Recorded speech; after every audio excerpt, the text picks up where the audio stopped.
ಇದೇ ಮೂಢ ಹಗರಣ ಸಿಎಂ ಸಿದ್ದರಾಮಯ್ಯ ಅವರಿಗೆ ಉರುಳಾಗುವಂಥ ಸಾಧ್ಯತೆ ಇದೆ. ಈ ನಡುವೆ ಪಾದಯಾತ್ರೆ ಮಾಡೋಣ ಅಂತೇಳಿ BJP ಮತ್ತು JDS ನಿರ್ಧಾರ ಮಾಡ್ತು. ಮೊನ್ನೆ ಸಂಡೇ ಕೂತೆಲ್ಲ ನಿರ್ಧಾರ ಮಾಡಿದರು, ಹೋಗೋಣ ಸಾಟರ್ಡೆಯಿಂದ ಅಂತ. ಶುಕ್ರವಾರ ಒಂದೆರಡು ದಿವಸ ಮೊದಲು GT ದೇವೇಗೌಡರೆ ಬೇಡ ಅಂತ ಅನಿಸ್ತಾ ಇದೆ ಅಂತಂದರು. ಯಾಕೆಂದರೆ ಒಂದು ಡೌಟ್ ಬರ್ತಾ ಇದೆ. ಯಾಕೆಂದರೆ GT ದೇವೇಗೌಡರದ್ದು ಇದೆ, ಕುಮಾರಸ್ವಾಮಿದು ಇದೆ, ಮಂಚೇಗೌಡರದ್ದು ಇದೆ.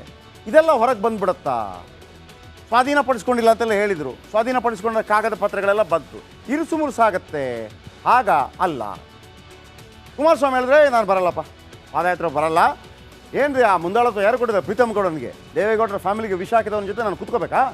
ಅವನೇನು ಮುಂದಾಳತ್ವ ವಹಿಸೋದು? ಮಾಡಲ್ಲ. ನಮ್ಮನ್ನು ಕೇಳಲಿಕ್ಕಿಲ್ವಾ? ಹೆಂಡಾಮಂಡಲ ಆದರು. BJPಗೆ ಒಂದೇ ಸಲಕ್ಕೆ ಇದು ಏನಪ್ಪ ಇದು? ಮೀಡಿಯಾದಲ್ಲಿ ಕೂಡ ದೊಡ್ಡ ಸುದ್ದಿ ಆಯಿತು. ಬಿರುಕು ಮತ್ತೊಂದು ಮಗದೊಂದು. ಕೊನೆಗೂ ಕುಮಾರಸ್ವಾಮಿ ಅವರನ್ನು ಮಾತಾಡಿಸಿದ್ದಾರೆ JP ನಡ್ಡಾ. ನೋಡಿ, ನಿಮ್ಗೆ ಯಾರು ಪ್ರೀತಮ್ ಗೌಡ ಬೇಡವಾ? ತೆಗೆದುಬಿಡೋಣ, ನೀವು ಬನ್ನಿ. ಆಮೇಲೆ ಎಲ್ಲರನ್ನ ಕರೆದು ನೋಡಿ ಮಾತಾಡಿಸಿದ್ದಾರೆ. ಎಲ್ಲರನ್ನ ಕರೆದು ಮಾತಾಡಿಸಿ ಟಾಟಾ ಬಾಯ್ ಬಾಯ್ ಅಂತೆಲ್ಲ ಹೇಳಿ ಕಳಿಸಿದ್ದಾರೆ. ಚೆನ್ನಾಗಿ ಮಾಡಿ ಅಂತೇಳಿ ಬನ್ನಿ. ಇದರ ಬಗ್ಗೆ ಒಂದು ಇಂಟ್ರೆಸ್ಟಿಂಗ್ ರಿಪೋರ್ಟ್ ಇದೆ ನಿಮ್ಮ ಮುಂದೆ.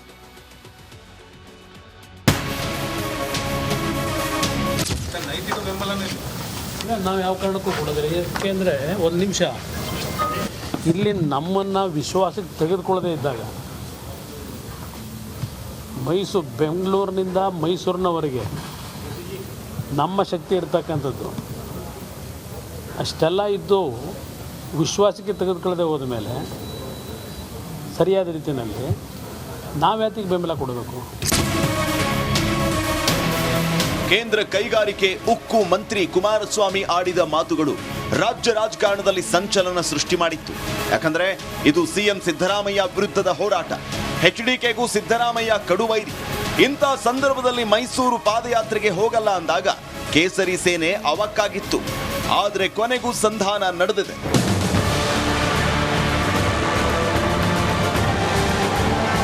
ಇವತ್ತು ಕುಮಾರಸ್ವಾಮಿ ಜೊತೆ BJP ರಾಜ್ಯಾಧ್ಯಕ್ಷ BY ವಿಜಯೇಂದ್ರ, ಕೇಂದ್ರ ಮಂತ್ರಿ ಪ್ರಹ್ಲಾದ್ ಜೋಶಿ ನಿರಂತರ ಚರ್ಚೆ ನಡೆಸಿದರು. ರಾಜ್ಯ BJP ಉಸ್ತುವಾರಿ ರಾಧಾ ಮೋಹನ್ ದಾಸ್ ನೇತೃತ್ವದಲ್ಲಿ ನಡೆದ ಚರ್ಚೆಯಲ್ಲಿ ದೋಸ್ತಿ ಪಟ್ಟಿಗೆ HDK ಮಣಿದರು. ಪಾದಯಾತ್ರೆಗೆ ಬರ್ತೀನಿ ಅಂತ ಹೇಳಿದರು. ಎರಡು ಪಕ್ಷದ ಶಾಸಕರುಗಳು ಇರ್ತಾರೆ. ಅವತ್ತು ಮಾನ್ಯ ಕುಮಾರಸ್ವಾಮಿ ಅವರು ಕೂಡ ಬಂದು ಕಾರ್ಯಕ್ರಮ ಉದ್ಘಾಟನೆ ಮಾಡೋರಿದ್ದಾರೆ. ಹಿರಿಯರಾಗಿರ್ತಕ್ಕಂಥ ಸನ್ಮಾನ್ಯ BS ಯಡಿಯೂರಪ್ಪನವರು ಕೂಡ ಆ ಕಾರ್ಯಕ್ರಮಕ್ಕೆ ಚಾಲನೆಯನ್ನು ಕೊಡ್ತಾರೆ. ನಮ್ಮ ಉದ್ದೇಶ ಇಷ್ಟೇ, ಹಗರಣಗಳ ಸರ್ಕಾರ, ಇದರ ವಿರುದ್ಧ ನಾವು ಜನಾಂದೋಲನವನ್ನು ಮಾಡ್ತಾ ಇದ್ದೇವೆ, ಪಾದಯಾತ್ರೆನ ಹಮ್ಮಿಕೊಂಡಿದ್ದೇವೆ. HDK ತಂಡ, ಆದರೆ BJPಯಲ್ಲೇ ಯುದ್ಧ. ಆ ಕಡೆ ಕುಮಾರಸ್ವಾಮಿ ಸೈಲೆಂಟ್ ಆಗಿದ್ರೆ, ಈ ಕಡೆ BJPಯ ರೆಬಲ್ ನಾಯಕರು ಕೆರಳಿದ್ರು. ಬೆಂಗಳೂರಿನ ರಹಸ್ಯ ಸ್ಥಳದಲ್ಲಿ ಬಸನಗೌಡ ಪಾಟೀಲ್ ಯತ್ನಾಳ್, ರಮೇಶ್ ಜಾರಕಿಹೊಳಿ ಟೀಮ್ ಸಭೆ ನಡೆಸಿದೆ. ಇಡೀ ರಾಜ್ಯದಲ್ಲಿ ಸಾಕಷ್ಟು ಪಕ್ಷದಲ್ಲಿ ಅಸಮಾಧಾನ ಇದೆ. ಯಾಕಂದರೆ ಸರಿಯಾಗಿ ಪಕ್ಷ ಎಲ್ಲರನ್ನ, ಹಿರಿಯರನ್ನ ಮತ್ತು ಪಕ್ಷದ ಸೋತ ಮೊನ್ನೆ ವಿಧಾನಸಭೆಯಲ್ಲಿ ಆಗಲಿ ಲೋಕಸಭೆಯಲ್ಲಿ ಸೋತ ಅಭ್ಯರ್ಥಿಗಳನ್ನು ವಿಶ್ವಾಸ ತೆಗೆದುಕೊಳ್ಳಾರ್ದೇ ಅನೇಕ ಕಡೆ ಪಕ್ಷದ ಅಭ್ಯರ್ಥಿಗಳಿಗೆ ದ್ರೋಹ ಮಾಡ್ಯಾರ ಅನ್ನೋಂಥ ಒಂದು ದೊಡ್ಡ ಕೂಗಿದೆ. ಒಟ್ಟಾರೆ ಸಮಾನ ಮನಸ್ಸರು ಕೂಡಿ ಪಕ್ಷವನ್ನು ಈ ಒಂದು ಪಿತ್ರಾಜಿತ ಪಕ್ಷ ಮಾಡದೆ ಇದು ಎಲ್ಲರ ಪಕ್ಷವಾಗಿ ಪರಿವರ್ತನೆ ಆಗಲಿಕ್ಕೆ ನಾವೆಲ್ಲ ಹೋರಾಟ ಮಾಡ್ತೀವಿ. BJP ಹೈಕಮಾಂಡ್ ಅನುಮತಿ ಕೊಟ್ಟ ತಕ್ಷಣವೇ ಪಾದಯಾತ್ರೆ ಶುರು ಮಾಡ್ತೀವಿ ಅಂದ್ರು BJP ಶಾಸಕ ರಮೇಶ್ ಜಾರಕಿಹೊಳಿ. ಪಾದಯಾತ್ರೆಗೆ ಪರ್ಮಿಷನ್ ಹೈಕಮಾಂಡ್ ಪ್ರಮುಖ ಇದೆ, ಅವರು ಕೊಟ್ಟ ನಂತರ ಮುಂದಿನ ತೀರ್ಮಾನ ಮಾಡ್ತೀವಿ. JDSನ ಕುಮಾರಸ್ವಾಮಿ ಮನವೊಲಿಸುವಲ್ಲಿ BJP ನಾಯಕರು ಯಶಸ್ಸು ಕಾಣ್ತಿದ್ದಾರೆ. ಆದರೆ ತಮ್ಮದೇ ಪಕ್ಷದಲ್ಲಿನ ಬಂಡಾಯ ಶಮನ ಮಾಡಲಾಗದೆ ಒದ್ದಾಡ್ತಾ ಇರೋದೇ ವಿಪರ್ಯಾಸ. Bureau report, republic Kannada. ಅಂದರೆ ನೀವು ಡೈರೆಕ್ಟಾಗಿ ಫೇಸ್ ಮಾಡ್ತಾ ಇಲ್ಲ, ನಿಮಗೆ ಸಹಿಸ್ಕೊಳ್ಳೋಕ್ಕಾಗ್ತಾ ಇಲ್ಲ, ಅವ್ರನ್ನ ಹೇಗಾದರೂ ಮಾಡಿ ಕೆಳಗಿಳಿಸಬೇಕು ಅಂತೇಳಿ ನೀವು ಅಂದರೆ ವಾಮ ಮಾರ್ಗ, ಬೆನ್ನಿಂದ ಚೂರಿ ಆಗ್ತಾ ಇದ್ದೀರಿ. ಹಾಗಿದ್ರೆ ಅವರು ಹೇಳಿದ ಮಾತು ನಿಜಾನ? KM ಶಿವಲಿಂಗೇಗೌಡರ ಮಾತು ಸತ್ಯವಾಗುತ್ತಾ? ಕರ್ನಾಟಕದಲ್ಲಿ ಒಂದು ವೇಳೆ ರಾಜೀನಾಮೆ ಕೊಟ್ಟರೆ ಅಥವಾ ಅರೆಸ್ಟ್ ಆದರೆ ಸತ್ಯವಾಗ್ಬೋದಾ? ಯಾರನ್ನು ಬೇಕಿದ್ರೂ ಎದುರು ಹಾಕ್ಕೋಬೋದು. ನಮಗೆ ದೊಡ್ಡ ದೊಡ್ಡ ನಾಯಕರುಗಳು ಸಿಗೋದು ಭಾಳ ಕಡಿಮೆ. ಫಾರ್ ಎಕ್ಸಾಂಪಲ್ ನಿಮ್ಗೆ ಹೇಳ್ತೀನಿ, ಯಡಿಯೂರಪ್ಪನವರನ್ನು ಅವತ್ತು ಕೆಳಗಿಳಿಸಿದ್ರು, ಆದರೆ ಅವರ ಮೇಲೆ ಡೈರೆಕ್ಟ್ ಆರೋಪ ಇತ್ತು. ಎಲ್ಲೂ ಗಲಾಟೆ ಆಗಲಿಲ್ಲ. ದುಡ್ಡು ತಿಂದಾರಪ್ಪ ಅಂತೇಳಿ. ಆದರೆ ಯಾವಾಗ ಅವರನ್ನು ಮೊನ್ನೆ ಮುಖ್ಯಮಂತ್ರಿ ಪಟ್ಟದಿಂದ ಕೆಳಗಿಳಿಸಲಾಯ್ತು, ಅವರು ತಪ್ಪೇ ಇರಲಿಲ್ಲ ಅಂತ. ಆಗೇನಾಯ್ತು ಹೇಳಿ, ಬಿ ಜೆ ಪಿ 66ಕ್ಕೆ ಬಂತು, ಗಲಾಟೆ ಆಗಿಲ್ಲ, ಬಟ್ 66ಕ್ಕೆ ಬಂತು. ಯಾಕೆ? ಯಡಿಯೂರಪ್ಪನವ್ರ ಮೇಲೆ ಜನ ಪ್ರೀತಿ ತೋರಿಸಿದ್ರು, ಬಿ ಜೆ ಪಿ ವಿರುದ್ಧ ಓಟ್ ಹಾಕಿದ್ರು. ಹಾಗೇನೆ ಸಿದ್ದರಾಮಯ್ಯ ಕೂಡ ದೊಡ್ಡ ಜನನಾಯಕ. ಸಿದ್ದರಾಮಯ್ಯ ಕೆಣಕಿದ್ರೆ ಸಮಸ್ಯೆ ಆಗತ್ತಂತೆ. ಯಾರು ಹೇಳೋದು? ಶಿವಲಿಂಗೇಗೌಡರು ಅವ್ರು ಹೇಳೋದು. ಸಿದ್ದರಾಮಯ್ಯ ಅವರನ್ನು ಬೆಂಬಲಿಸಿದ ಸಮುದಾಯವೇ ಇಲ್ಲ, ಕೇವಲ ಅಹಿಂದ ನಾಯಕ ಅಲ್ಲ, ಎಲ್ಲ ಸಮುದಾಯ ಬೆಂಬಲಿಸುತ್ತೆ ಅವರನ್ನು.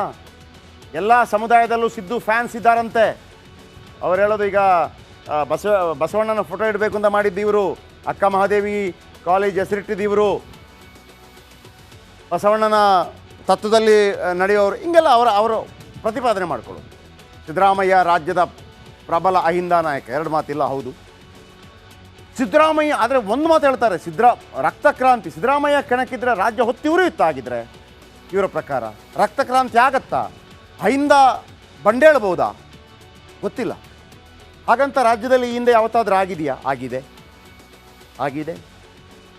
ರಾಮಕೃಷ್ಣ ಹೆಗಡೆ ಮತ್ತು ದೇವೇಗೌಡ ನಡುವೆ ವಾಕ್ಸಮರಗಳಾದಾಗ ಒಕ್ಕಲಿಗ ಸಮುದಾಯ ದೇವೇಗೌಡರ ಪರವಾಗಿ ವಿಧಾನಸೌಧ ಮುಂದೆ ಬಂತು, ಚಪ್ಪಲಿ ಕಾಣಿಸ್ತು ಆ ಟೈಮಲ್ಲಿ. ಇದೆಲ್ಲ ಆಗಿದೆ ಕರ್ನಾಟಕದಲ್ಲಿ. ಈಗ ಹಂಗಾಗತ್ತಾ? ಕಾದು ನೋಡಬೇಕಾಗಿದೆ. ಒಂದು ವೇಳೆ ಸಿದ್ದರಾಮಯ್ಯನವರು ರಾಜೀನಾಮೆ ಕೊಡ್ತಾರೆ, ಅರೆಸ್ಟ್ ಆಗ್ತಾರೆ ಅಂತಂದರೆ ರಾಜ್ಯದಲ್ಲಿ ಏನಾಗ್ಬೋದು ಅನ್ನೋಂಥ ಕೌತುಕ ಕೆಲವರಿಗಿದೆ. ಸಿದ್ದರಾಮಯ್ಯನವರು ಅವರ ವಿರುದ್ಧ ಒಬ್ಬರು ಕಂಪ್ಲೇಂಟ್ ಮಾಡ್ತಾರೆ ಮೂಡಾ ವಿಚಾರಕ್ಕೆ ರಾಜ್ಯಪಾಲರಿಗೆ. ರಾಜ್ಯಪಾಲ, ನೋಡಪ್ಪ ನಿನ್ನ ವಿರುದ್ಧ ಕಂಪ್ಲೇಂಟ್ ಬಂದಿದೆ, ಉತ್ತರ ಕೊಡು ಅಂತಾರೆ. ಆಗ ಕ್ಯಾಬಿನೆಟ್ನಲ್ಲಿ ಸಭೆ ಆಗತ್ತೆ. ಸಿದ್ದರಾಮಯ್ಯನವರು ಭಾಗವಹಿಸುವುದಿಲ್ಲ. ಯಾಕೆಂತಂದರೆ ತನ್ನ ಪರವಾಗಿ ಅಥವಾ ತನ್ನ ವಿಚಾರವನ್ನು ಚರ್ಚೆ ಮಾಡೋದು ನಾನಿರಬಾರ್ದು, ಸ್ವಜನ ಪಕ್ಷಪಾತ. ಅವ್ರು ಬರೋದಿಲ್ಲ. ಇವತ್ತು ಪವರ್ ಆಫ್ ಅಟರ್ನಿ ಇವರ ಮೇಲೆ ಇರುತ್ತೆ. ಡಿ ಕೆ ಶಿವಕುಮಾರ್, ಇವತ್ತಿನ ಕ್ಯಾಬಿನೆಟ್ ಡಿ ಕೆ ಶಿವಕುಮಾರ್ ನಡೆಸ್ತಾರೆ. ರಾಜ್ಯಪಾಲರು ಏನು ಕೇಳಿರ್ತಾರೆ ವರದಿ, ತಿರಸ್ಕಾರ ಮಾಡ್ತಾರೆ. ಉತ್ತರ ಕೊಡಬೇಕು, ತಿರಸ್ಕಾರ ಮಾಡ್ತಾರೆ. ಈಗ ತಿರಸ್ಕಾರ ಮಾಡುವಾಗ ರಾಜ್ಯಪಾಲರಿಗೆ ಏನು ಹಕ್ಕಿದೆ ಅಂತಂದರೆ, ಒಂದೋ ಓಕೆ ತಿರಸ್ಕಾರ, ಓಕೆ ಸರಿ ಬಿಡಿ, ಇಲ್ಲ ಪ್ರಾಸಿಕ್ಯೂಷನ್ಗೆ ಅನುಮತಿ ಕೊಟ್ಟರೆ, ತನಿಖೆಗೆ ಅವಕಾಶ ಕೊಟ್ಟರೆ, ಇದೇ ಟಿ ಜೆ ಅಬ್ರಾಮ್ ಕೋರ್ಟಲ್ಲಿ ಕೇಸ್ ದಾಖಲಿಸಬೇಕಾಗುತ್ತೆ. ಕೋರ್ಟು ಕೇಸ್ ದಾಖಲಿಸ್ಕೋಬೇಕಾ ಬೇಡವಾ ಕೋರ್ಟ್ ನಿರ್ಧಾರ ಮಾಡುತ್ತೆ. ಅದು ಬೇಡ ಅಂತಂದರೆ ಏನೂ ಇಲ್ಲ. ದಾಖಲಿಸ್ಕೊಂಡ್ರೆ ಸಿದ್ದರಾಮಯ್ಯನವ್ರಿಗೆ ನೋಟಿಸ್ ಬರುತ್ತೆ. ಸಿದ್ದರಾಮಯ್ಯ ಏನು ಮಾಡಬೇಕು? ಜಾಮೀನಿಗೆ ಅರ್ಜಿ ಹಾಕಬೇಕಾಗತ್ತೆ. ಇಲ್ಲ ಸ್ವಾಮಿ ಅದು ತಪ್ಪು ಅಂತೇಳಿ ವಾದ ಮಂಡಿಸಬೇಕಾಗತ್ತೆ. ಇಲ್ಲ ಅಂತಂದರೆ ಕೋರ್ಟು ವಿಚಾರಣೆಗೆ ಬನ್ನಿ ಅಂತ ಕರೆಯುತ್ತೆ. ವಿಚಾರಣೆಗೆ ಬರುವಂಥ ಸಂದರ್ಭದಲ್ಲಿ ರಾಜೀನಾಮೆ ಕೊಡಬೇಕಾಗತ್ತೆ.